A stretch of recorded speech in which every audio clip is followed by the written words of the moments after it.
Esoteric Discussions, a show that gives a voice to the hidden and unspoken aspects of our world, tackling topics in the realms of the metaphysical, the esoteric, the political, and social. So now join me, your host, Valentine St. Aubin, as I take you on a journey of exploration.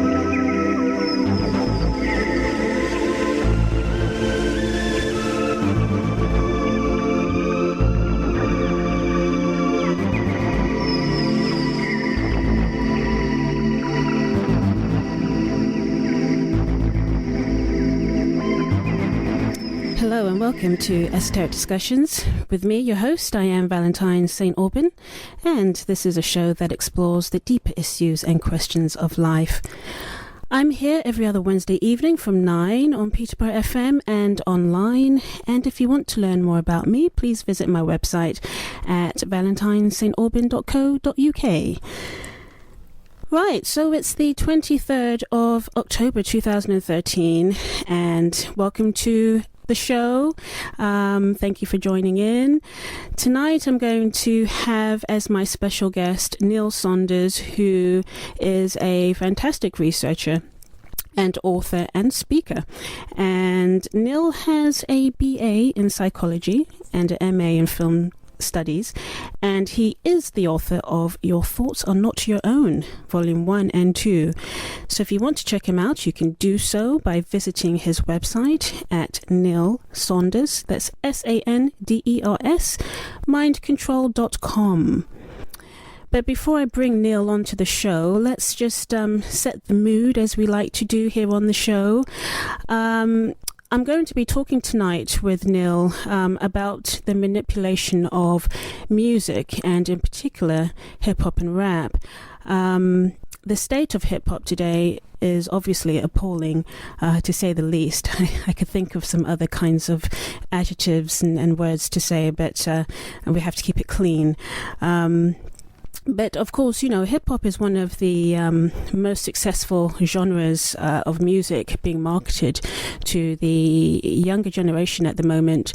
And actually it has been, I think, for going on maybe a good decade and a half now. The political and poetical messages of the past that this music was created from has been replaced with what I like to call over-sexualization, negative images of women, and a lack of any kind of message being present at all. So, yeah, we're having quite a bit of a dumbing down of society, as we well know. You know, this type of music is just... well, the form of hip-hop that we have today, unfortunately, is just very far removed from its early predecessors, and the depth and the enjoyment that this form of music once brought. So it is sad to see. And you know, what we're going to be talking about tonight, it's not a difficult subject by any means, but there is a lot to learn within it. It is a very wide topic. We're talking about a psychological warfare on our minds, and also on our spiritual selves, because of course music, as we talk a little bit more metaphysically, it affects the chakras in our bodies, and it affects us on an emotional level. So if you have a music that's coming to you from a lower vibration, you're going to respond in a lower vibration.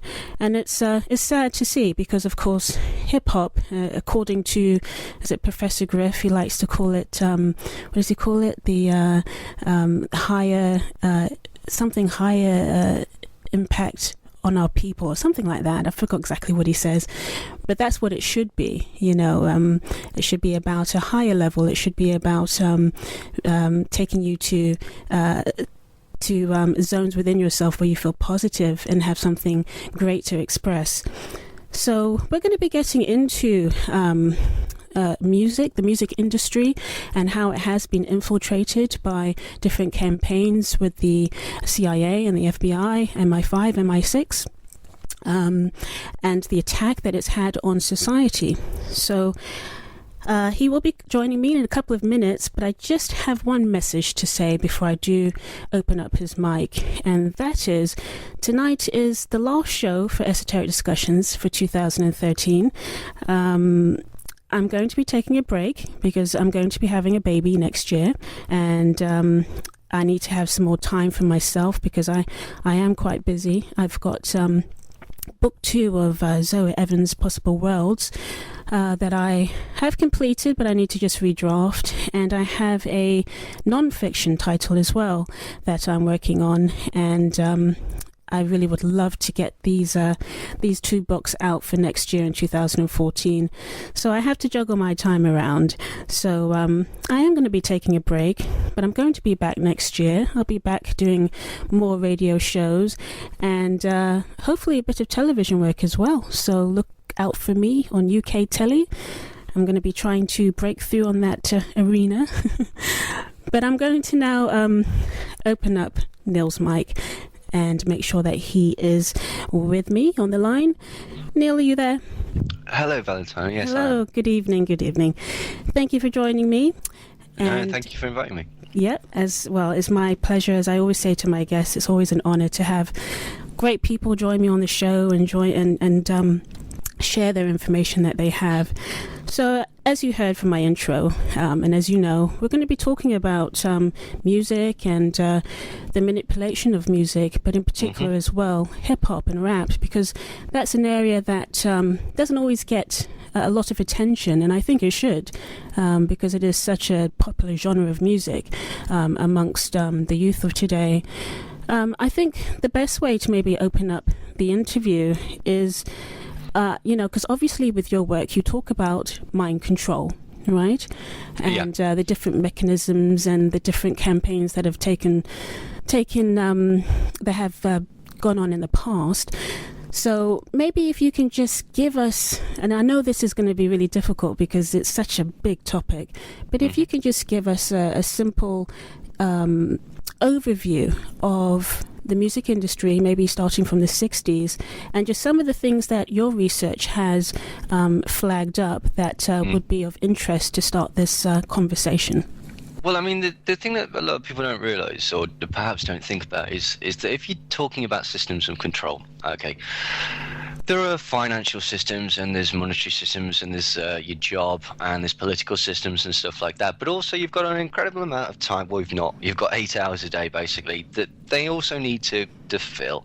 And so you could make the argument that basically your leisure time is very, very important, and it's important to subtly influence people in a direction. And if people don't think that sort of music is influential, it is influential on many, many senses. I mean, like you were just saying, it can affect you in a very, very simplistic way. A major chord will evoke feelings of happiness. A minor chord will evoke feelings of sadness.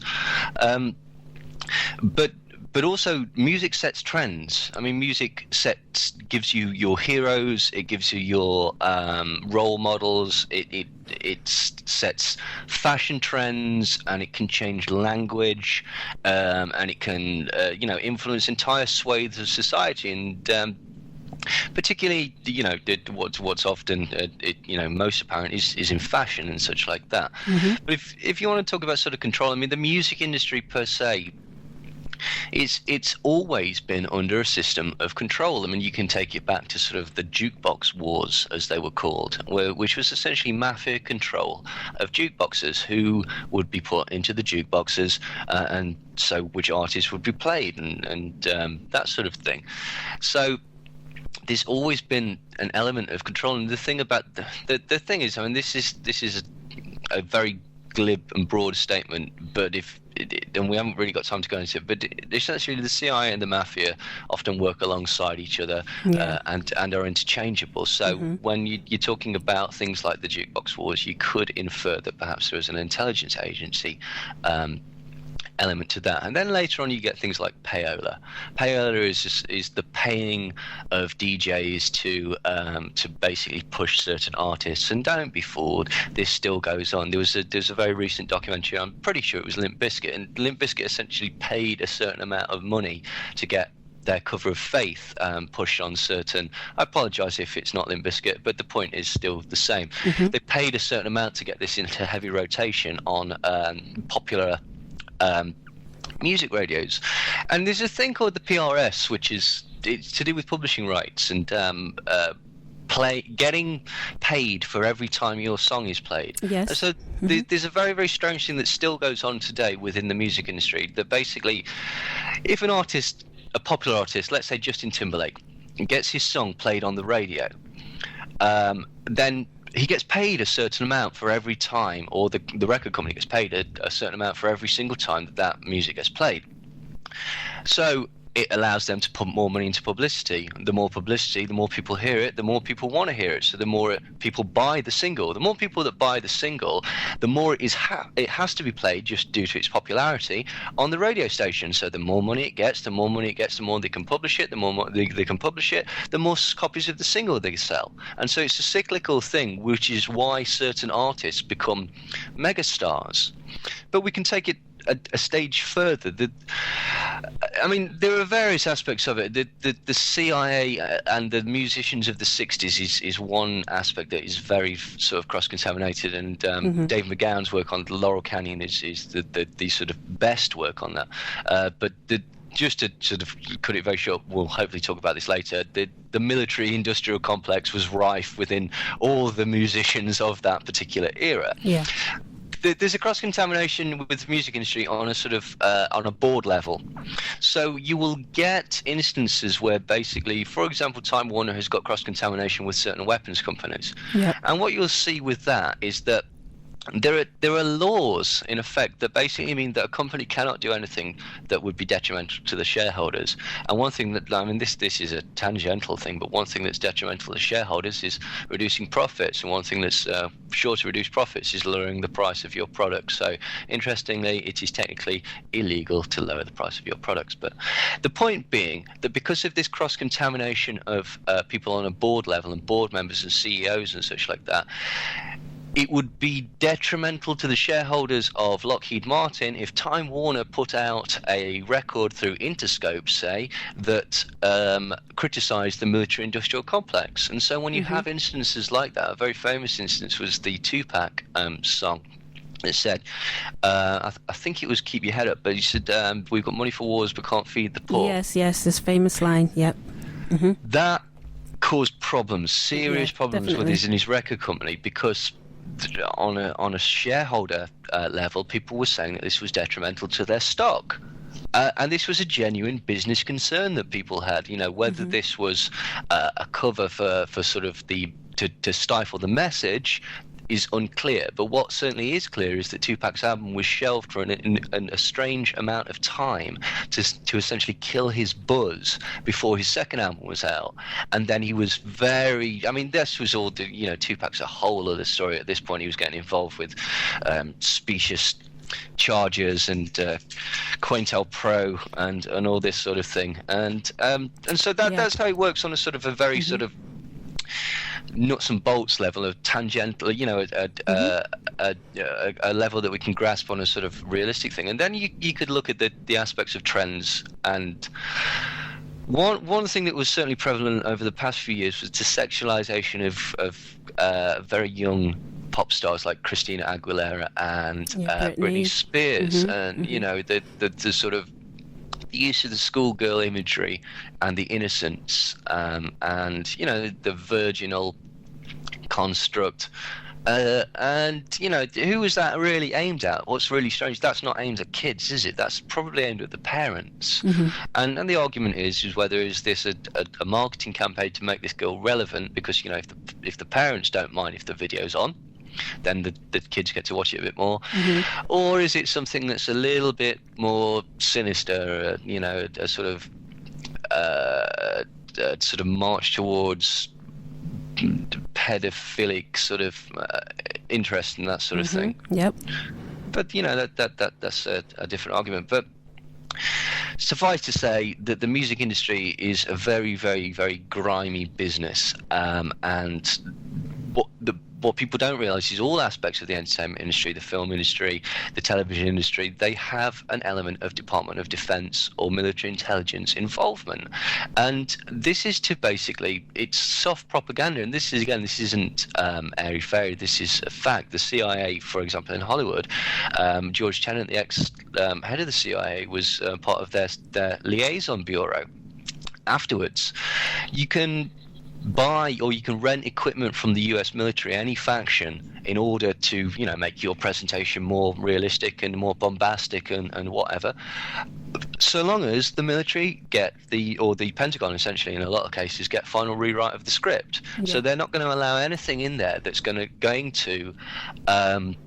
be detrimental to foreign policy or to feeling. And this has happened in numerous films. James Bond films, they were asked to take out references to Americans making a mistake. Windtalkers, which was a John Woo film, there was a character, a Marine that took gold teeth, pulled them out of the dead bodies of the Japanese soldiers, and that entire character was removed on the understanding that it was un-Marine-like. And there's numerous examples of that. Just to sort of bolster this a bit more, news agencies like CNN have been exposed to be hives of military-industrial psychological operations agents, particularly during wartime. It was exposed by a Dutch paper called Trouw that during the Yugoslavia conflict, 1,500 psychological operations officers were embedded at CNN alone. And their job was to influence the news and essentially drive opinion, propaganda, really. And they were dictating stories. I mean, even beside that, I mean, had various. George Tenet himself said, I can play the. I think it was him. He said, I can play the U.S. military like a mighty Wurlitzer, or a journalist is cheaper than a good call girl. And so, there's always in the pockets of people on multiple levels. And so to assume that they're not involved with the music industry as well, I mean, there were some very, very, very sort of tangential connections through the Manson murders, strangely enough, of CIA cocaine dealing and that like. And certainly there are rumors about all sorts of things. Aaliyah, for example, if we want to bring it back to hip hop, she died when her plane was mysteriously overloaded. Now, it's never been explained what was the cargo of that particular ship. There must have been some kind of mule, because they do that. It's certainly possible. And again, this is all speculation and stuff like that. But this is Aaliyah, who was married to R. Kelly when she was 15. Yeah, exactly. So if you were to take the sort of Kathy O'Brien MK Ultra thing, is that a red flag, or is it just a coincidence? Well, you see, this is the point, and over the years, when you're learning, you're researching, you start to put the dots together, and the conclusion that I've come to is that there are no coincidences with any of these things. That there are continuous dots that connect, and it's as you very well elaborated for us. You've got the military-industrial complex, and then you find that itself ties into Hollywood, into the music companies. Then it starts to also have an effect on the trends and marketing, of what's being projected towards us. I mean, it's a big web.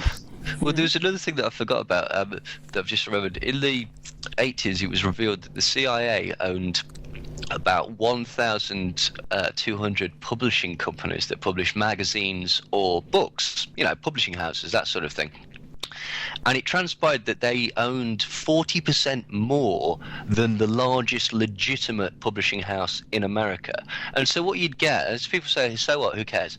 Well, what you'd get then is you'd get an article or a book that was written by a CIA agent that proffered a particular worldview. And it was reviewed in a magazine that, unbeknownst to the public, was owned by the CIA and also populated by CIA journalists.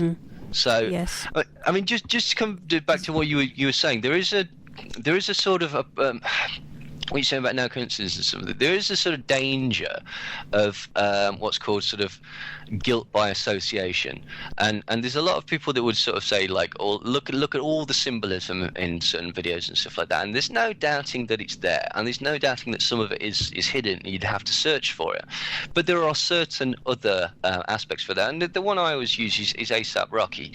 He was in a video recently where basically he was in a pentagram, he was in a magic circle, it was a very sort of Crowleyan sort of thing. I don't believe for a second that guy even knows what that was. Well, this is the thing, they don't know. They're just they're just being used by the director or the producer. Well, the reason that the thing is that with that particular thing is that I think that was because basically 1 million people that weren't going to check that video out went, ooh, Illuminati stuff or whatever in A$AP Rocky's video, and he goes to him. And there's recently Justin Bieber, excuse me, and Lady Gaga and various artists, they'd be putting fake things. And this is the concept of polls and polling and sort of tribal instinct that people go to. Weirdly, people, particularly young kids, impressionable, that want to sort of, be in with the latest thing, tend to gravitate towards more popular, more affluent, more successful artists or people.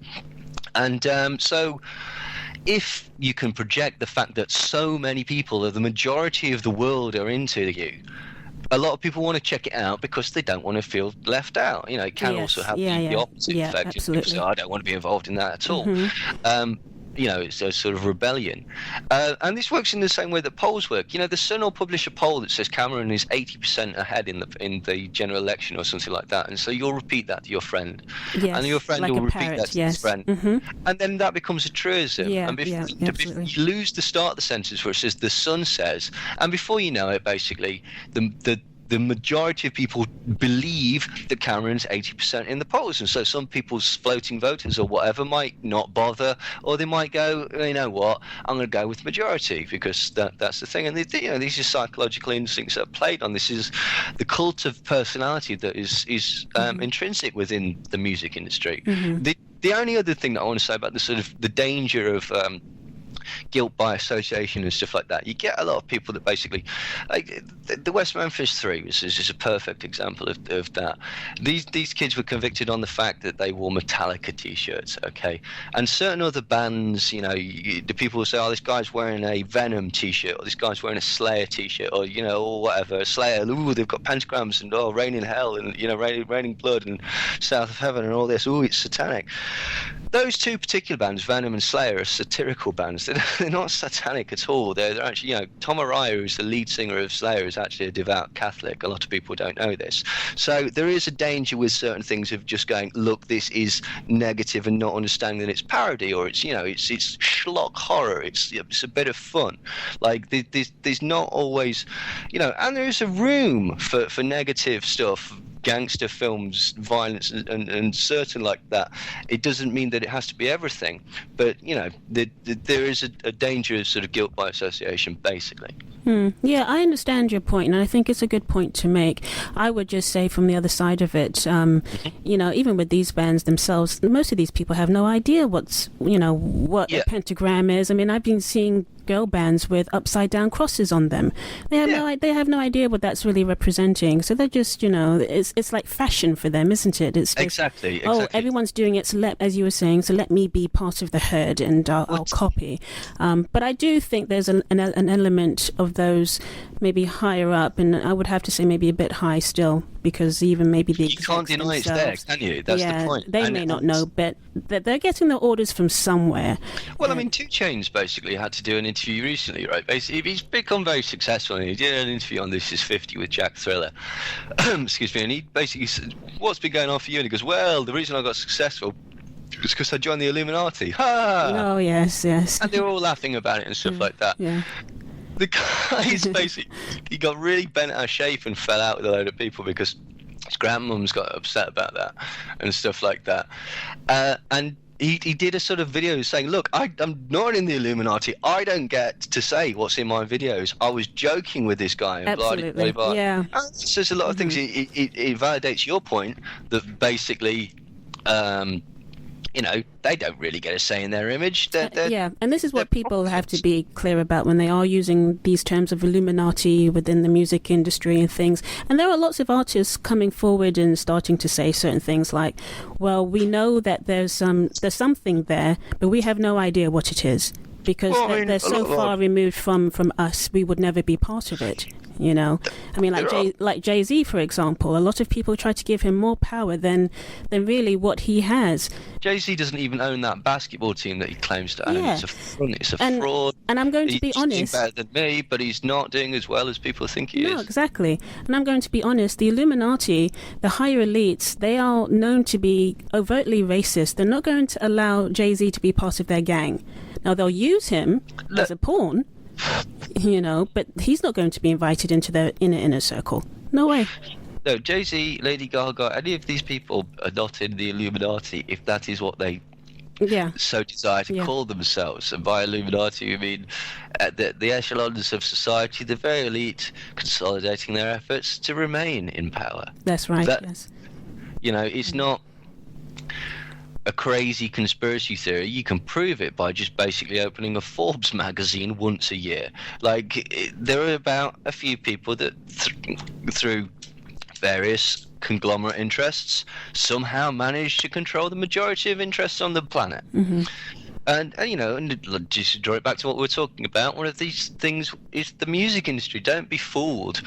The industry doesn't exist to provide you with fun per se. If it does, brilliant. It exists to make money. And this is one of the things that people don't realize that's brilliant. Yeah, I like that. They go into the concept like, I'm a brilliant singer, a guitar player, whatever that you think you are. You probably are. Well done.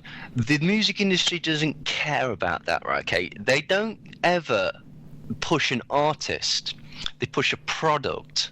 And they push a project, and the artist happens to be part of that project. And the interesting thing is, they're not going to lose their money on that, because a record deal, which everybody wants, of course, I want $1 million record, I want $1 million 5-album record deal. Right, okay, let's just examine what £1 million 5-album record deal is. That's a loan from the record company for £1 million. That £1 million will go towards the project that is you. You will receive a percentage of the profit, but you won't own any of the intellectual material or the masters or the rights to any of the songs. Mm-hmm. You have to stay with that company to produce 5 albums. You cannot leave that company until you have produced 5 albums. They have no they don't have to produce 5 albums. They don't have to produce 1 album, but you have to return that £1 million. It's like a modern form of being an indentured servant. You have to work for your freedom. Yeah, and absolutely. And so out of that £1 million is everything that's going to go towards your promotion, everything that's going to go towards your touring, every phone call that's made in connection to your business, the recording, the pressing up of the CDs, the petrol in the cars to get you to the interviews. Everything comes out of your £1 million advance, the £1 million record deal. Now, once you start selling albums, okay, essentially, I mean, it really depends on what you're getting. But Run DMC, for example, I mean, obviously they got really sort of mucked about. But Run DMC got 71 cents per album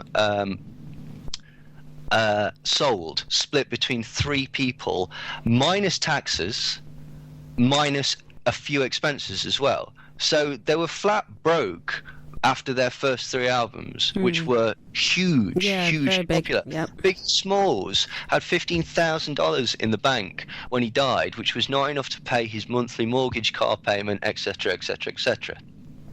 Yeah, that's deep stuff. This is it. The people that win are the people that basically own the companies, because, as I say, it is a loan. Because if you start making money on that, they will take it, but they want that money back. I've got friends that have been signed to sort of even minor record labels and stuff like that, and all of them got screwed. Like, all of them absolutely got mangled financially because you want to put the money into it because it's your project and you want it to be the best that it can be, and you assume the worst is when you basically go to a company that you're going to do the recording for, and then they have no promotional machine, or they have a very ineffective promotional machine, so you're hemorrhaging money and you're not getting any promo from it. And this happens again and again. It's not talked about a lot, but there are certain record labels that will hire bands and basically just use them as cash cows like that. Well, that's or a tax write-off. That's always a good thing. You can use a band as a great tax write-off. That's what Puff Daddy has been known for with, was it Bad Boy? Well, I mean, at the minute, Records and just using all these artists, and none of them are going anywhere. Puff Daddy's a brilliant example of it because, let's say Biggie Smalls, okay, let's just take any song that you Hypnotizer, okay? That was recorded in Puff Daddy's studio, so you've got to pay him for that. It was recorded in Puff Daddy's building, you've got to pay him for that. Mm-hmm. It was recording using Puff Daddy's equipment, you've got to pay him for that. It was recording using Puff Daddy's producers, you've got to pay him for that. It was recorded and Puff Daddy appeared on the track, so you've got to pay him for that. He produced, by which I mean he went, turn that snare down, so you've got to pay him for that. He executive produced, so you've got to pay him for that. His Bentley appeared in the video, so you've got to pay him for that. Yeah.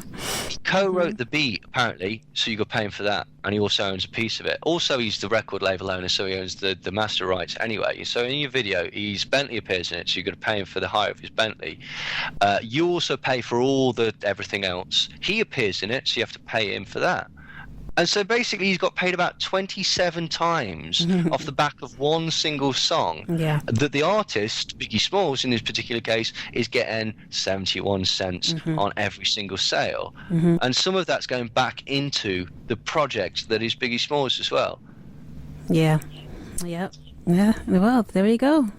These are things that aren't spoken about, and that's, no, well, why would they tell you that? Because all they want to do exactly. And that's the same deal that you get when you win the X Factor. You get £1 million 5-album deal to Psycho, which is Sony, and Sony has got absolutely no interest in promoting you as an artist because they realise that you're a flash in the pan. The whole point about the X Factor is it's on to the next one, on to the next one, on to the next one. The only ones that have even been vaguely successful off the back are Will Young and Leona Lewis, and I haven't heard anything from Leona Lewis in ages. And I think Will Young, because he was maybe one of the first ones, so he kind of found a way through the door. The way from it, perhaps, yeah. It's not to take away. That's another fraudulent aspect of it as well. You can't run a television show like you must understand. Like you can't run a production like this that runs for 10 weeks, 12 weeks, however, without understanding what the narrative of the program's going to be. It's no coincidence that all the artists that make it through to the final four all happen to be signed to Psycho already, or all happen to have gone through the particular school that one of the judges taught at. Yeah. It's a fraud. Yep. It's there to give you the impression that you could do this, but it flips it because basically it's saying if these morons, these talentless morons can do it, what's wrong with you? And so it's a very clever way of blaming you, but it's also a concept that was called the culture industry. It's factorizing. It's what's the word? Assembly line pop. It's similar types of artists singing in the same sonic range, doing covers of the same types of artists, same songs. And so it's just churned out and churned out and churned out and churned out, and it works on a behaviorist sense, like a rat in a maze. You'll sacrifice. You'll put up with a lot of rubbish for easy pleasures, for quick and easy psychological or physical pleasures. You'll just put up with an incredible amount of rubbish because basically, it's not brilliant, but you know what? It's not bad, and it could be an awful lot worse. And so people settle. See, people, in an apathy, and that's not, it's not airy fairy. This psychological scientists is on, and Horkheimer have processed this through the culture industry, and people like BS, prove this through behaviorist science. But that's the angle, that's the marketing angle that a lot of these artists go for. It's not let's change the world, let's give them something that will really make them think, or that was a really, really good album. It's establishing artists as a brand identity, get people to like them in cult-like ways by appealing to them, like by basically it's a really weird thing, because it's like, I've discovered this band myself in an organic sense. Well, you haven't, because there's a multi-million-pound entity behind that. That wasn't an organic MySpace campaign. That was a very, very well marketed campaign. Justin Bieber and Gangnam Style and stuff, they're the perfect example. Well, I never believed the Justin Bieber story anyway. But they're campaigns by Scooter Braun. Mm-hmm. Scooter Braun works for, I forget which record label. It's a very large one, but that's his job. He basically creates buzz around an artist through his octopus-like web of entities. He sends it to 12,000 people and tells them, send this to 2 people. And before you know, the viewings have gone through the roof, and that's exactly what he did with Justin Bieber and Gangnam Style. He's a very, very clever man. But no, these are not organic artists that have broken through on the strength of their talent.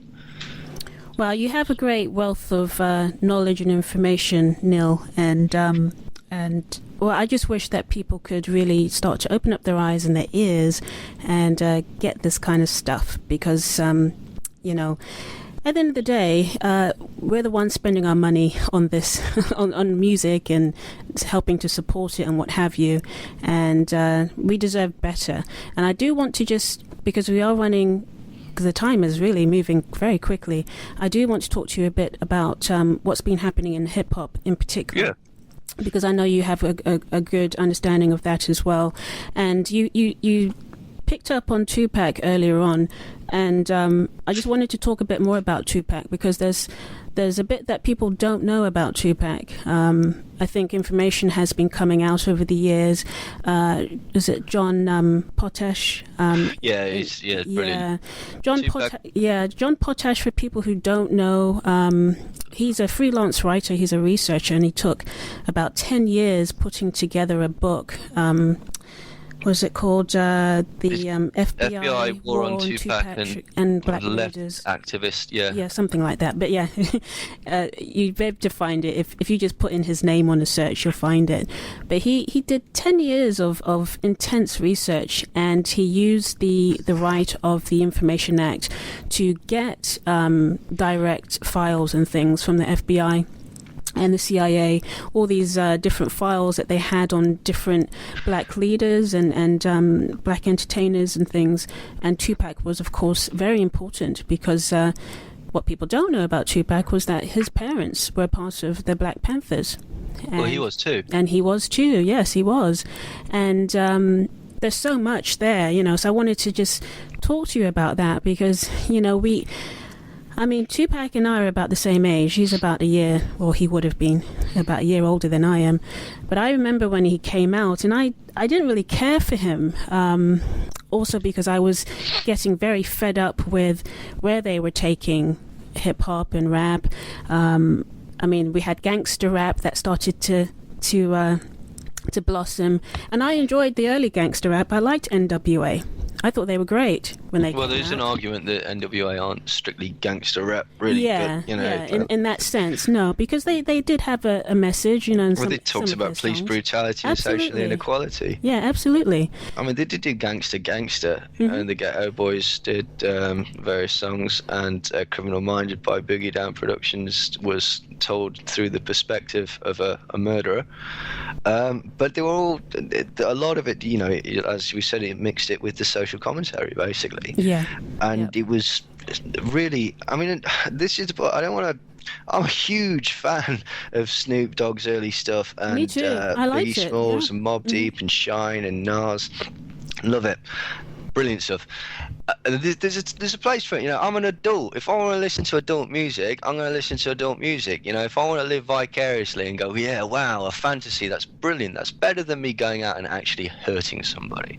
Okay, then that's sort of the point of this. It's a bit of fluff. It's not real. It's just music. It's just music, yes. Yeah.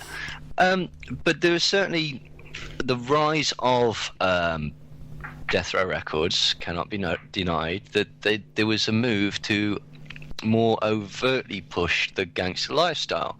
And this is very, very complicated. As simply as I can state it, it would appear, and this is through the work of John Potash and various other sources that certain funding strands through death row appear to have come from the CIA. Like Suge Knight, for example. He had some strange connections. Yeah, absolutely. I mean, Suge Knight's one of these people that basically it's debatable as to his involvement. Now, obviously, without even getting into the murder of Tupac, which we can talk about if you want, I'm quite happy to. But he violated parole an incredible amount of times before he was actually sent to prison, and this was all in the time that basically Tupac was up until the point where Tupac was murdered. The most overt, one of the connections is through Harry O, or Michael Harris. Michael Harris was the founder of Death Row Records along with David Kenner and Suge Knight. David Kenner is a lawyer who essentially ran off with all the money, and he has various nefarious connections to mafia families, and whether he is connected on that, he's certainly a shady character. Michael Harris was a drug dealer. Michael Harris was worked with Freeway Ricky Ross. Michael Harris also basically imported drugs like Freeway Ricky Ross directly from the Nicaraguan groups that were directly connected to the CIA and the American government through the Iran-Iraq Contra. And, through the financing of the sale of this cocaine, they were able to sell weapons to Iran and Iraq at the same time, and also to fund the Contras in their fight against the Sandinistas.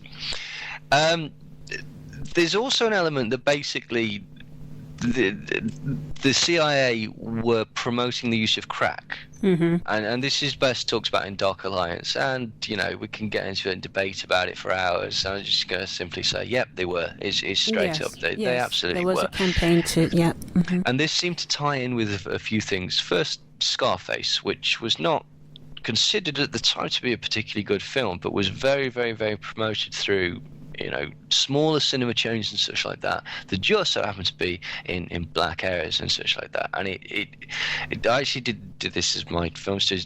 The thing about Scarface a lot, if you ever watch MTV Cribs, it was always the thing where basically every rapper would show you their copy of Scarface. Scarface became this sort of the Bible. Yeah, kind of, basically. Bible of the ghetto. It's seemingly ignoring the last 10 minutes, but because he does lose, actually, but, he dies, for crying out loud. But, the point is that as a sort of representative hero, he was quite strange because he wasn't white. He wasn't black, but he wasn't white, and so he could be seen as a representative folk hero for disenfranchised young black Americans, and that's why essentially he was taken up to be sort of that and King of New York and various other films and stuff like that, aside from all the blaxploitation films that were sort of then aped by people like Snoop Dogg and such like that. But this popularized the mythos of a drug kingpin, as well as the Mac and Superfly and all these films and stuff like that. And it gave the impression that basically this is a way to actually make money. Coincidentally, about the same time, you're getting all these artists, particularly on death row and such like that, that are specifically talking about selling crack and making a lot of money from selling crack. And it works in a couple of ways, because it becomes a self-fulfilling prophecy in as much as people go, you know what, that's not a bad idea, I might actually do that. But also it pertains to forging a stereotype where average middle America, middle England, whatever you want to call them, looks at here's this or here's the sort of overview of it in the Daily Express or whatever, and goes, oh, young black people are all selling crack. Oh my God. And so people are fearful of young black people. And then that sort of feeds into it to the point where, well, if you're going to treat me like an animal, I'm going to behave like such. And people believe that that's their only sort of, there's always, that's the classic thing. Hell, in every sort of Boys in the Hood and Menace to Society and stuff, there's always one character that says, of course I'm doing this. What else could I do? This is what I've been born to do, and this is what society has forced me. And there is an element of truth in that. It's completely true. And then you looked at the sort of the way that the crack explosion happened in America, particularly pertaining to the media, and every single warning about crack apparently, said this new, incredibly cheap, incredibly potent type of drug. It's like cocaine, cocaine like the posh people take, that glamorous drug, like celebrities take, but it's not like cocaine. It's more powerful and it's cheaper, and it's coming cheaper, to a neighborhood near you. And they repeat, this is almost like an advertisement for the product. And then, this is also tied into gentrification and social mobility problems and racism that's inherent in society to create this perfect storm. And then you can combine it with certain other elements, like if we're keeping it to death row, the East Coast West Coast rivalry, which was a complete manufacture of the media and was ultimately used as an excuse for the murder of both Biggie Smalls and Tupac Shakur, because everyone, I see, it's about this East Coast West Coast rivalry. People don't know what the East Coast West Coast rivalry was. The East Coast West Coast rivalry was an argument between Tupac Shakur, Mobb Deep, I can't remember his name. The Spanish guy is really good rapper, and that was it, pretty much. Nas, and it was an argument between them based on, and it gets more complicated because it comes off the back of the shooting of Tupac at Quad Studios, which was basically organised probably by Jimmy Henchman, certainly by Haitian Jack, who was a confirmed FBI agent. Now, also, wasn't that East Coast West Coast thing a rip-off of the East Coast West Coast fighting they had the Black Panthers doing as well? Absolutely, yeah. That's exactly it. It's basically getting which Tupac's mum was involved in because she represented the East Coast. She was the lawyer essentially for the Black Panther 21, and through her eloquent defense, she managed to overturn an incredible injustice. But yeah, absolutely, the point of the COINTELPRO was to attack activist groups, specifically the Black Panthers, who they felt were detrimental to what was racist white America at the time. And the FBI, through J. Edgar Hoover, initiated the program of COINTELPRO, and what they did was basically to disrupt the groups, to spread phony rumors, to cause distrust between the members, and it extended all the way to murder. And one of the COINTELPRO tactics was to basically know the psychological. Well, there were several. One is to get people on drugs. Which mysteriously happened to Cat Williams after he started talking about stuff. He got in with some people that basically got him onto very, very large amounts of cocaine. Because what they do is they bring these people into your circle, your inner circle, and this is what happened agents to and things. Shakur. She became a crack addict because of somebody that moved in to discredit her as a person. Yeah. I believe they did it with I don't know actually, so I'm not going to say that. Yeah. Yes. But various Hugh members Newton, of Black Panther. Was it Hugh Newton? Yeah. Okay. They framed certain people with to be murdered by drug dealers and all this sort of thing, and they went so far as to literally just spraying houses with machine guns. But one of the things that they did was to incite people into situations where they'd psychologically profile them and do something or set up, like a woman would be being knocked about by two guys, and this person, knowing this person's character, they would intervene, and that would give the excuse to start a gunfight or whatever, and that then either the person gets killed or they're now a felon. And there is an argument that suggests that is exactly what happened with Mumia Abu-Jamal.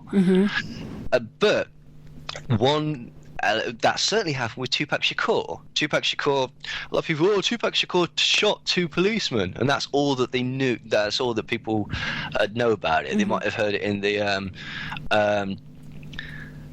Eminem song. It says screaming like those screaming like those two cops when Tupac shot them.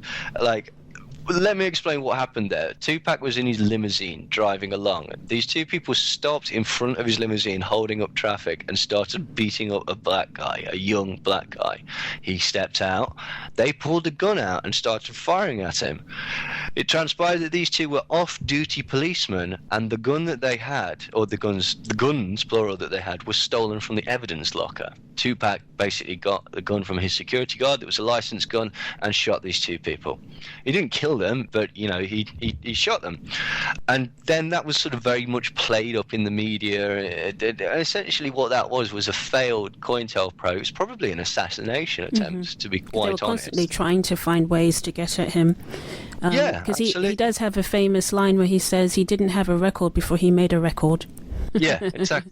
And, I've heard DMX say that as well, that, he's got a long list of all these things he supposedly have done, all these charges and things. They were always harassing him, the police and what have you. Yeah. And, he ended up getting put behind bars anyway, which seems to also be, there's a pattern there as well. Well, there's a thing called the hip-hop cops. I mean, just to tie it back to the sort of Tupac shooting and such like that, there was Professor Griff says this, there was a suggestion that Jay Prince, Suge Knight of Gotti, and who's the other one? Dame Dash were going to start a publishing company together. There was basically going to be sort of an American, a whole trans American distribution label, which would have rivaled all the largest companies at the time.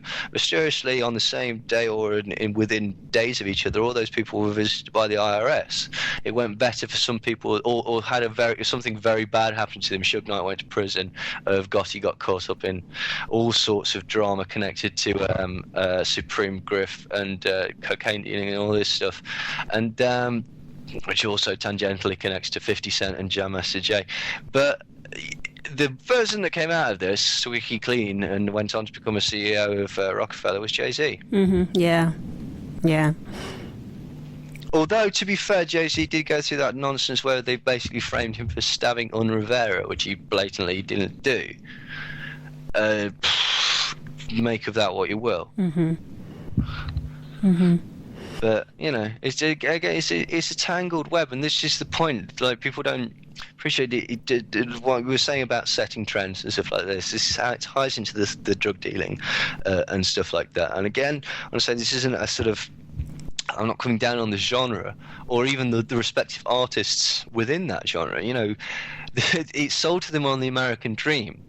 What's this say? I want to get my mom out of the ghetto. Every single gangster rap artist has got a song that basically talks about that. And this is the dream that is sold to people. That basically, they can do this, but there are other things at work with it. I mean, various artists talk about the content and how the content is directed. I mean, strangely, Dr. I don't know. This is a strange one because debatable about marijuana and whatnot, but Dr. Dre, and this is Professor Griff pointing this out again, went from saying I don't smoke to cause brain damage, to calling his album The Chronic. And that's right, exactly. Yeah. One thing that's certainly true is that 50 Cent had a song on his second album, on Get Rich or Die Trying, called I Stay High All the Time. 50 Cent's teetotal and doesn't smoke marijuana, so why is he got a song where he's bragging about how much weed he can smoke? Yeah. But the drug culture is very deep within the black entertainment industry. I mean, obviously, we were just talking about crack cocaine. We had Gil Scott-Heron, who was a brilliant poet and lyricist. He was a young prodigy when he was under 20. He had written a novel. He had a scholarship. He was educated, and he ended up becoming a crackhead. Yeah. Well, I mean, a lot of people signed with Clive Davis, who, of course, also had Whitney Houston, who became a crackhead as well. Interesting, isn't it? Well, I mean, a lot of people do. Lenny Bruce became a heroin addict and then died when he was making some statements against people. Afeni Shakur became a crackhead. She didn't die, but she basically made it ineffective. The other person that really got the goat of the government was Assata Shakur, essentially, who's in exile in Cuba. That was the connection that really sort of got the goat of the government with respect to Tupac. But yeah, I mean, a lot of people become drug addicts or alcoholics and mysteriously die. Michael Jackson, apparently, drug addict, died. Yes. And the argument is Jimi Hendrix. He's got an interesting story. Jimi Hendrix was murdered by Michael Jeffrey. Like, exactly. Michael Jeffrey. MI6. Yes. Not X at the time. Well, okay, yeah. I don't think you I ever like to say, but yeah, I mean, that's provable. Thomas Nagocci, who was the on-call what's he called, coroner, said no, this guy drowned. He drowned in wine. There was none in his bloodstream, none in his stomach. It's all in his lungs. It's weird. It's almost like somebody just held his mouth open and poured it down his throat. And that's the case. I mean, Michael Jeffrey admitted it to several people, basically. And suspiciously, Jimi Hendrix had recently got an all-black backing band Gypsies, and started doing support shows for the Black Panthers. Exactly. Yes. Yeah, I was around 69. Yeah, I mean, he was waking up to it. Yeah. Well, yeah. I mean, that's the thing. When Jimi Hendrix started, he was pro-Vietnam War when he first came to London. Like he'd bought the sort of the brainwashing about the threat of China, and he thought it was a good idea, and it was actually artists like the Beatles and various other people that were in London at the time that opened him up to a more sort of esoteric political worldview. Well, it's such deep stuff, isn't it? I mean, you just go down into layers and layers and layers, and it is shady. It is shady. It's not straightforward, the world that we have. Record company rule 4080. Yeah. Well, we've kind of run out of time, Neil. Oh. Been a quick hour, hasn't it? Oh, I thought we were doing 2 hours. No, it's only an hour show. It's only an hour never show. mind. But time flies when you're having fun. Oh, but, exactly. Yeah, I'll definitely have to have you back next year when I get back on the radio or in front of the camera, maybe as well. Congratulations on your baby, by the way. Well, yeah. Well, I'm old, but who cares? You're more experienced. But but it's been great talking to you, and you've got a wealth of information, and it was great being able to talk to somebody about these types of issues this evening, and there's been such an attack on the black community and on hip hop and rap and those types of musical genres, and it's good to be able to open it up so that people can see the full picture and not just black, these black males are always sexualizing women or putting them down. There's a bigger picture there. Of course there is, and there's brilliant artists, and artists out there. Talib Kweli, Kweli, Immortal Technique, Jedi Mind Tricks, to name just they're a not few. All negative and and stupid, they're very, very talented. I think one of the things that people need to avoid is the sort of the use, not the use, but they're basically talking about Molly all the time, and they're not talking about it in a sort of camaraderie, love your friend sort of way. They're talking about it as a date rape drug, as an overtly, it's an aphrodisiac, and that's all they're talking about. And these are messages that trickle through. Yeah, absolutely. Okay, well, I'm going to end the call, and thank you again for being on the show this evening with me. Okay. Thank you very much for having me. And we'll do this again another time. Lovely. Look forward to it. Thank you. Okay, guys, that's it. I'm off for my sabbatical. I'll be back in 2014, and I'm going to miss doing the show, but I've got lots of work to get on with. So I'll be back next year with new interviews, with a couple of books behind, in my hand to add to what I have. But as I always say, until next time, keep your eyes on the stars, and make sure that you're always keeping your eyes open and you're trying to learn as much as you can. Okay? So take care of yourselves.